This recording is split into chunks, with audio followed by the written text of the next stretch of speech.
guys welcome back to my YouTube channel মোৰ চেনেলৰ অন্য এটি নতুন ভিডিঅ'লৈ সকলোকে জনাইছোঁ স্বাগতম আৰু আজি এয়া ইউনিফৰ্মত আপোনালোকে গম পাই গৈছে যে মই আজি আছে মোৰ মিউজিকৰ এক্সাম এণ্ড তালৈ যাম বহুত দিনৰ মূৰত লং ব্লগ বনাইছোঁ আৰু তাকে আপোনালোকে চাব মোৰতো বহুত বেছি ভয় লাগি আছে আচলতে পৰীক্ষাত কি সোধে কি হয়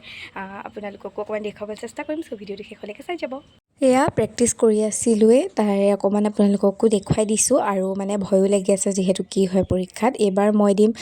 ফাৰ্ষ্ট ইয়াৰ পৰীক্ষাৰ প্ৰেক্টিকেল আৰু আপোনালোকক কৈ দিলোঁ মানে মিউজিক স্কুলৰ PP1 PP2 দি হ'ল এইবাৰ মই ফাৰ্ষ্ট ইয়াৰ দিম আৰু এতিয়া কি হয় পৰীক্ষাত যাওঁ আৰু এইফালে পৰীক্ষা দি মেলি হ'ল এতিয়া এহেঁতৰ দি হোৱা নাই আচলতে এহেঁতে দিবহে আমি ফটো উঠি ল'লোঁ পৰীক্ষা দি আহিছোঁ এইফালেদি গৈছিলোঁ পৰীক্ষা দিবলৈ স্কুলখনত আমি দিছোঁ গহপুৰ টাউন স্কুলত আৰু এইখন পুৰণাখন বাৰু এইফালেহে নতুনখন আছে আৰু এতিয়া ওলাই আহি আছোঁ পৰীক্ষা দি মেলি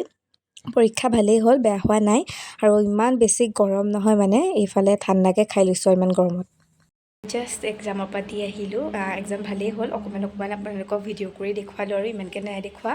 আৰু তাকে এতিয়া আহিলোঁ এতিয়া কাপোৰ কানি খুলি ফ্ৰেছ হৈ লওঁ ইমান ৰেষ্ট ল'লোঁ তাৰপাছত এতিয়া সন্ধিয়া আপোনালোকক লগ পাইছোঁ আৰু এয়া মানে একদম পূৰা ছানছেট হৈ আছিলে ভাল লাগে এই সময়খিনি সেইবাবে অকণমান আপোনালোককো দেখুৱাই দিলোঁ আৰু এতিয়া আমি অকণমান এইফালে ওলাই যাবলৈ লৈছোঁ আৰু আপোনালোককো দেখুৱাই গৈছোঁ যিহেতু ভাল লাগে এইকণ সময়ত ৰাস্তাবিলাক সেইবাবে দুটামান ভিডিঅ' ক্লিপো কৰি থ'লোঁ যদি ভিডিঅ'টো চাই ভাল পায় এটা লাইক কৰি মোৰ চেনেলটো ছাবস্ক্ৰাইব কৰি দিব আৰু কাষতে থকা বেল আইকনটো প্ৰেছ কৰি দিব